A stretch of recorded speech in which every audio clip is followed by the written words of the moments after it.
Hello everyone.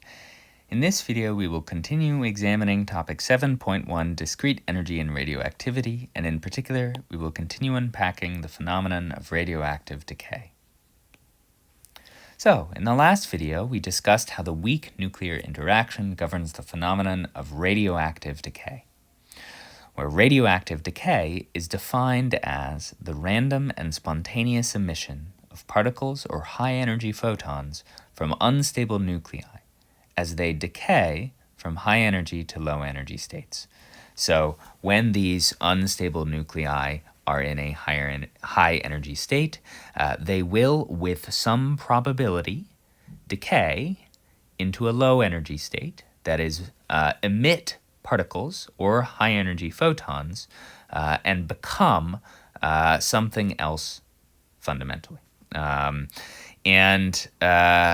This phenomenon is fundamentally probabilistic in nature. That is, we can say with very astonishing precision what the odds are of a particular decay occurring, but that individual examples of radioactive decay, so individual decays, are unpredictable and spontaneous. It is impossible to tell that they are going to happen, and they happen without a direct or immediate cause. So it is only that individual decay events are unpredictable, but the collective outcome over many decays and significant amount of time is not unpredictable. We will discuss those as we move forward. Now, the particles and the high-energy photons themselves are what is known as radioactivity. And those were discovered over the course of the 19th and 20th centuries by scientists working in labs. And those particles and high-energy photons, as it turns out, can be categorized. Certain decays tend to happen, other decays don't. The three main mechanisms, or way in which decays happen, are known as alpha, beta, and gamma decay. It's important to recognize that there are other mechanisms of radioactive decay, so beyond just these three. But these three are actually by far the most common, and were sort of discovered and their properties unpacked sort of first. So these are both the most important and by far the most common. And by the word mechanism here, we just mean a way in which this decay could happen. So an unstable nuclide could do a number of things, but three of those things include alpha, beta, and gamma decay. Now in alpha decay, given the symbol alpha here, a particular nucleus, this is a generic nuclide with mass number or nucleon number A and atomic number or proton number Z, element X, becomes element Y with a nucleon number that is 4 smaller, a proton number that is 2 smaller, and it emits an alpha particle with a nucleon number of 4 and a proton number of 2. The initial X, usually a large unstable nuclide, is known as the parent nuclide.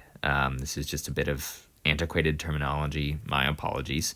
The bit or the nuclide that is left after the decay, or the large nuclide that is left after the decay, is known as the daughter nuclide. And this emitted particle is often referred to as an alpha particle.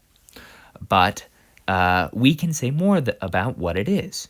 This alpha particle has 4 total nucleons and 2 total protons, which renders it very clear in retrospect what it is.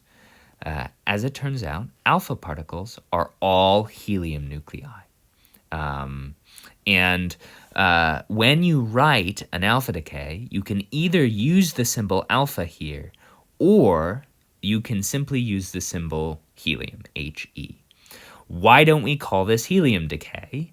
Well, that has to do with the fact that radioactivity was understood and described and known long before we knew exactly what this was. We knew how it worked, we knew things about it, what it might do, how to prevent it, what kind of damage it might cause, before we knew what it was. And so the name has stuck. But alpha decay is, in every case, the emission of a helium nucleus. Now, we'll discuss why later on, but as it turns out, a helium nucleus is a very compact and energy-efficient arrangement of particles, which means that if the parent nuclide is simply getting smaller, which it will do by emitting both protons and neutrons here, it is often via alpha decay that it does so. Because this arrangement of 2 protons and 2 neutrons is simply a very stable arrangement of elements.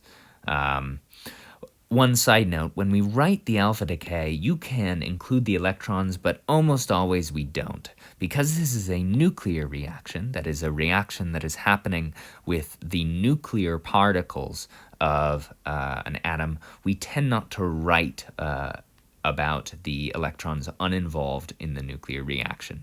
That is, this alpha particle is actually a 2+ because it is just a helium nucleus, and there are 2 extra electrons that are now emitted as well, but those tend to be left out of the overall reaction.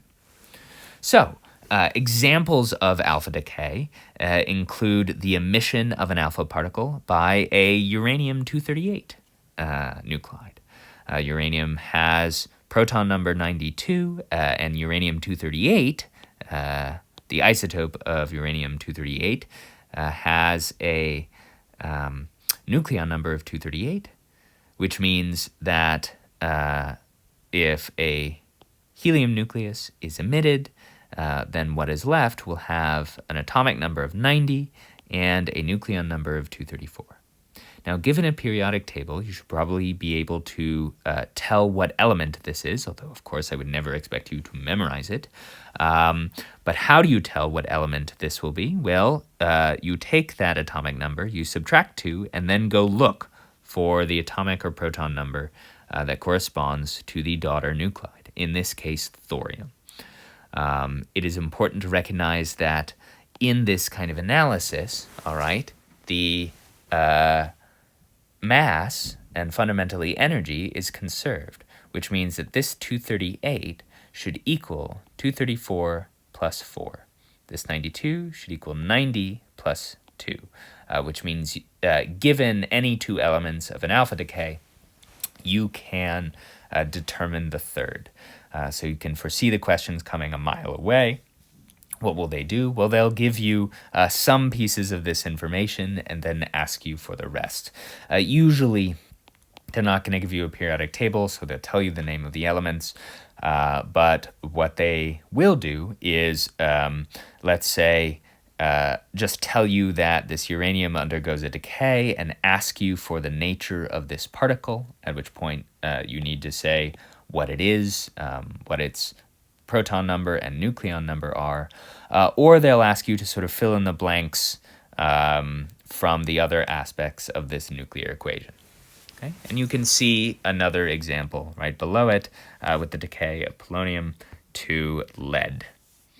Now, things that are important to know about the nature of alpha decay itself, which is that an alpha particle, compared to other radioactive particles, is relatively massive. By massive, I mean has a lot of mass, and also is really big and knocks a bunch of stuff around.